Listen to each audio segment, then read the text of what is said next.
From the City of Angels, you're listening to the James Salazar Media Podcast. On today's episode, we're going to talk about the election, so let me strike the music and I'll meet you on the other side.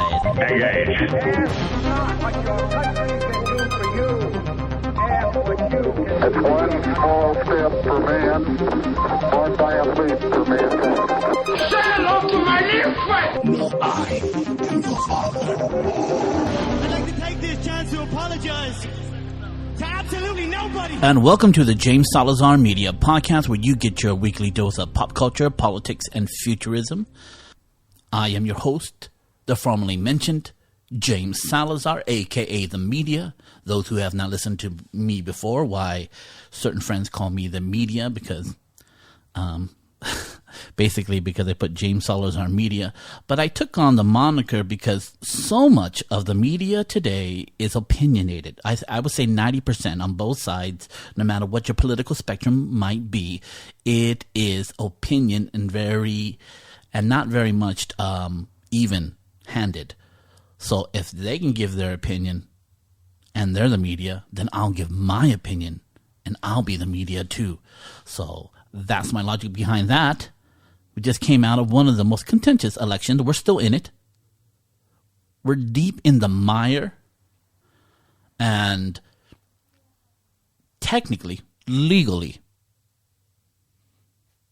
no one has officially won yet. We suspect it's Joe Biden, but there's some recounting going on. And until those states are ratified with certainty for whoever the candidate won, the election can't technically be called. So neither Joe Biden, neither Donald Trump, nor Fox News, or any kind of news or media or the Associated Press can't call the election. They don't have the power to do that. The states have the power to do that in their individual states. And what they are, whoever gets the highest total of electoral votes wins. Joe Biden is far ahead.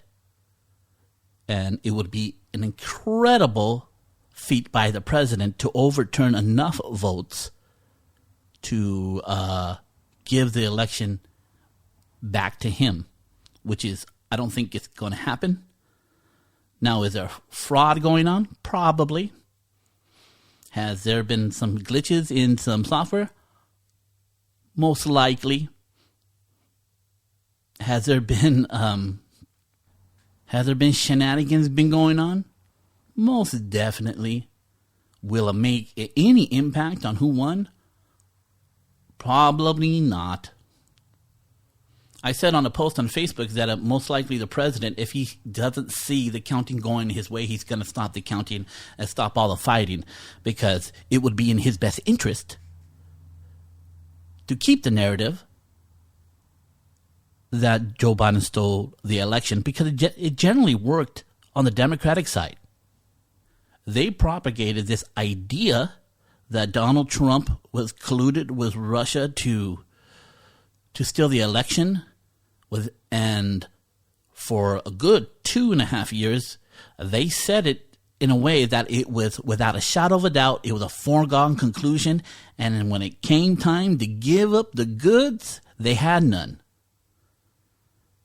I heard Whoopi Goldberg say that Republicans need to eat the result. She wants them to do exactly what she didn't do for the last 4 years.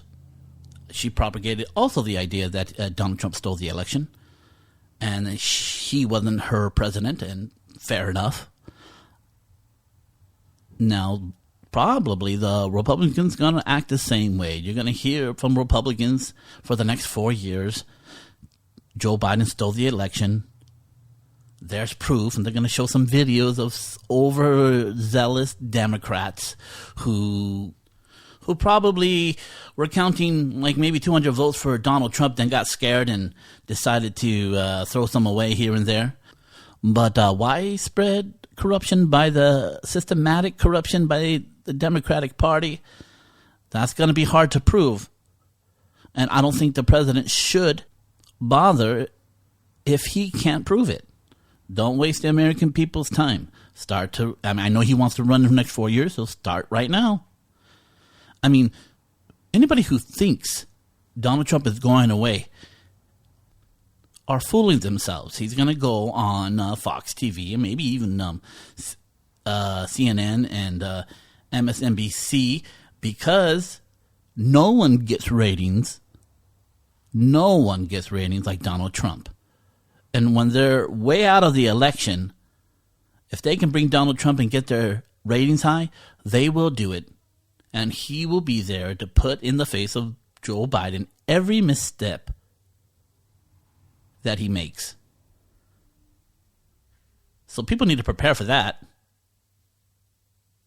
But at the end of the day, he most likely going to lose the election and rebuild the Republican Party. Now, for my Republican friends, I want you to understand something. It's not as bad as you think it is.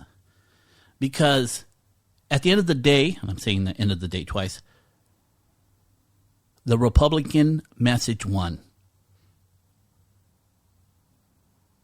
Donald Trump got more minority votes than ever for any Republican.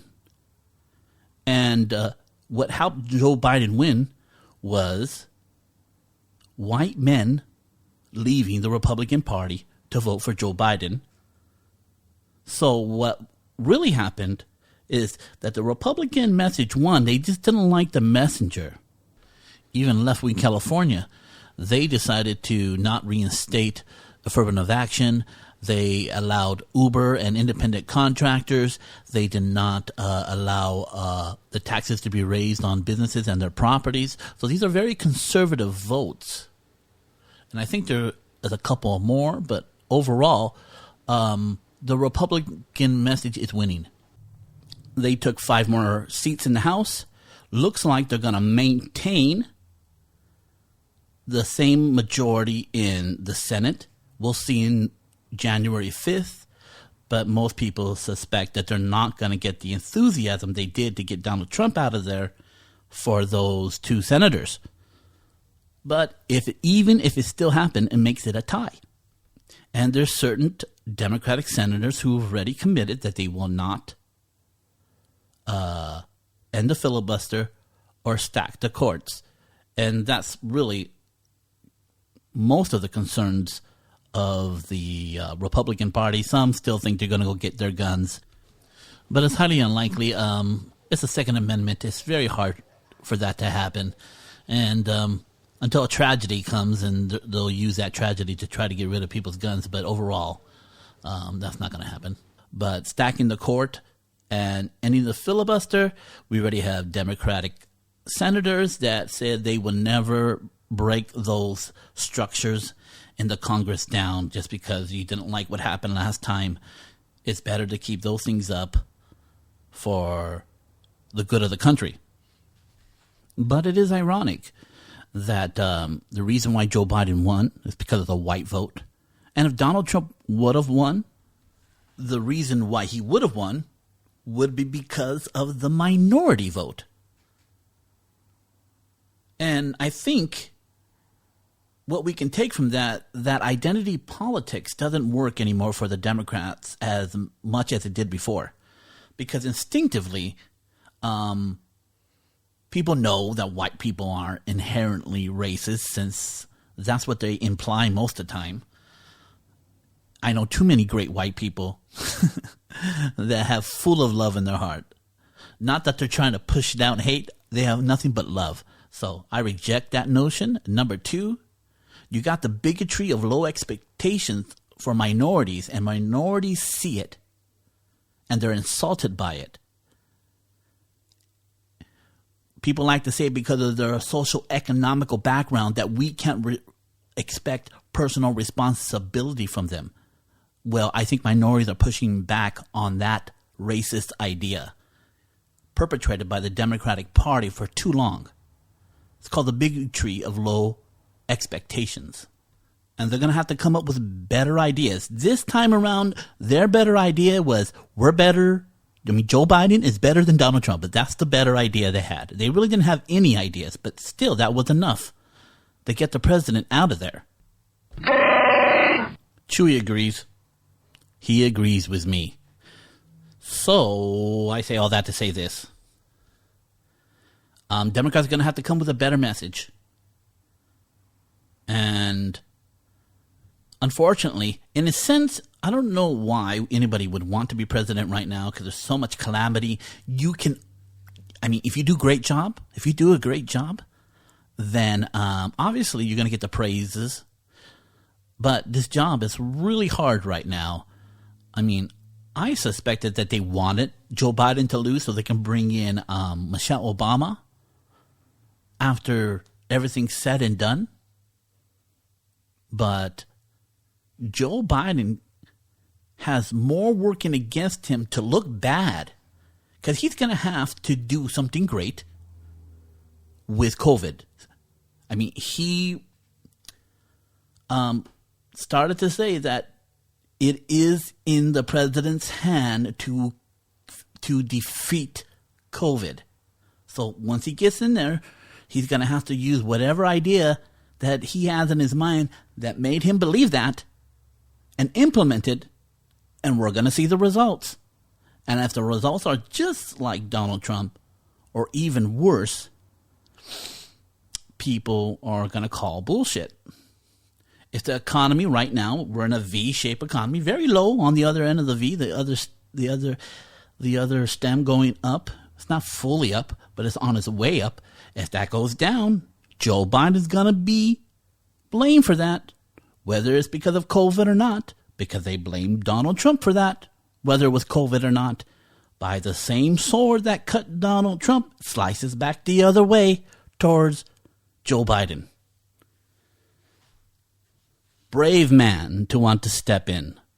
I hope he does great. I hope we get back to where we were before and we start living the lives that bring everybody to this country. The freedoms and the hospitalities and the ability to follow one's dream comes back. I don't care who's president. Whoever brings it back, I am for. Now, like I said, I am a libertarian with a few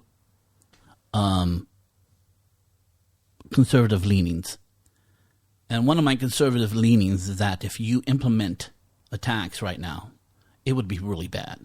And it looks like Joe's going to do that. And I hope I'm 100% wrong, that he knows something that I don't know.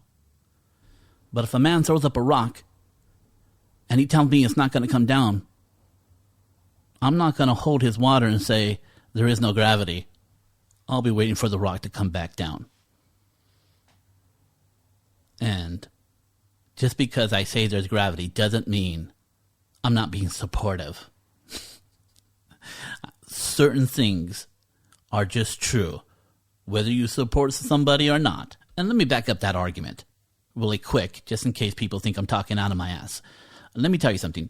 Rich people don't pay taxes, okay? What they have is post-tax money, all right? They live off it. If they feel that a president's going to come in and socially engineer society based off their profit, they'll just step out of the economy for 4 years into a better, more friendly president comes back in. They won't participate. So that means no jobs. And for the ones who do stay in the economy, they're not going to pay it. They're going to fire people and make people work harder and longer hours to make up for the people who they fired. And if they can't do that, then they'll raise the prices. And if they can't raise the prices, they'll go out of business. And that's just it. There's a certain point where taxation doesn't motivate. And people don't have to participate. I've never, ever, ever been hired by a poor person. I know that's a crazy idea. It's never happened. Most of my people who have ever hired me were upper middle class at the very least, rich or wealthy. And they don't have to participate in an economy, because there's freedom in this world, where their profits are going to be taken to redistribute wealth. To where? We don't know. In California, there's 60,000 homeless, and they have the highest taxes. We live in the highest tax state, and there's 60,000 homeless, bleeding businesses every single day the biggest disparity between wealth and poverty. And people still believe it. I don't know what to tell you. If you believe that government knows how to teach people to prosper, it doesn't know how to get people out of poverty. We know this now. It is growing the poverty state. 60,000 homeless. Do you get this number? And this is the state where people believe that the less fortunate should be helped. Who the hell are they helping? I don't know where they're at. I think they're helping themselves to that money. They're helping somebody.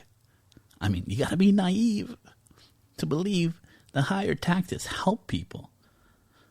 That money's never getting to them. I mean, they might get a free cell phone and a free meal. I've been down to the rescue mission. I've been down to Skid Row. I've handed out food, and I've counseled people down there. I've done that. There is no program helping those people. That number grows bigger every single day, and there's billions of dollars given to those people to help them, and they never reaches them. I'm sorry, you got to be a fool to think taxes go to redistributing wealth. That's a special kind of stupid. I'm sorry if I'm insulting people, but I say take a walk down Skid Row before you answer back with a smarty comeback. Actually go down there. They'll tell you how much money they got. There's so much money given to the government every year for the homeless that you probably could house each one of them in a house. So, and I understand there's other mitigating factors, like being insane and being drug addicts and making bad decisions, and people just don't want to participate in our society. I get that. But a big number and a growing number is because businesses are leaving California and it's too expensive to live here. Inflation is higher here than most of the nation. So let me sum it up. Let the counting happen. Let the recounting happen. Most of the time, people concede the race. And that's why a presidential candidate gives a speech saying about how he appreciates being elected as president of the United States. Donald Trump has not conceded. And until those states are ratified, and he's not conceded yet, they have every right to count every vote that he thinks is suspect. He is in his legal purview. Whether you like it or not, whether it feels good or not, Donald Trump can't claim victory. Joe Biden can't claim victory. The press can't claim victory. Only when those states are certified and the counting and recounting is done, which they have to get done by, I think, December 11th. Until then, this ain't won until the states have fully certified the votes and recounted. I mean, once the number comes to the electoral college, because those numbers you see up there, they're technically still at 164 and 214. 214 and 260, I think. Those votes have not officially gone to either candidate because they're all in recounting. So, until then, no one has won. We suspect, most likely, Joe Biden will win. Whether there was massive corruption, I doubt the Trump administration will be able to prove that. It is a high bar to prove that, and it's going to be super hard to redo this, especially when Joe Biden got the popular vote by 5 million people. And it's going to happen. And as soon as that happens, I'll tell you my opinion. Other than that, the Republican message was winning. I think everybody needs to take account of that. I think this time around, if when we're getting into the 2 years and there'll be more Senate races and House races up for grabs, I think both parties need to do some soul searching. And when the next president comes around, they have to really decide whether they want to bring Donald Trump back in. And another thing, Donald Trump is not going to leave. He's not going to go anywhere. His face will be everywhere. He'll be doing rallies up until the next election. probably not as many as he did, but maybe like once every month, you'll see him doing a rally, how he's going to talk to, how he's going to run in 4 years and, talk to shit over Joe Biden, which will get the people. That those who do hate Donald Trump will hate him even more. But if I don't think Donald Trump's going to let Joe Biden just take the credit for everything he's done. And he's going to crucify him by everything he makes worse. So just prepare for that. Other than that, my friends, I'm tired of talking to politics. I'm done. I'll probably talk a little bit about when the election's fully certified, which I suspect, it will be for Joe Biden and his administration. But other than that, I'm pretty sick of politics right now, and I just want to get back into some futurism, of course, and get back into some pop culture, talk about some of the TV shows I've been watching. Oh, yeah, I also want to talk about, I'm really worried that Joe Biden's going to stop the space race that we're in right now with China and with ourselves. I hope he keeps it, but I don't know. Democrats sometimes don't feel good to spend billions of dollars on something when that money can go to people they feel need it more. So it's a good chance that they may limit the money. It might put a wrench into our trip to Mars, which I hope not. I hope we as an American society can do two things at the same time, help people and reach for the stars. But other than that, yeah, we'll see what happens. We will see what happens.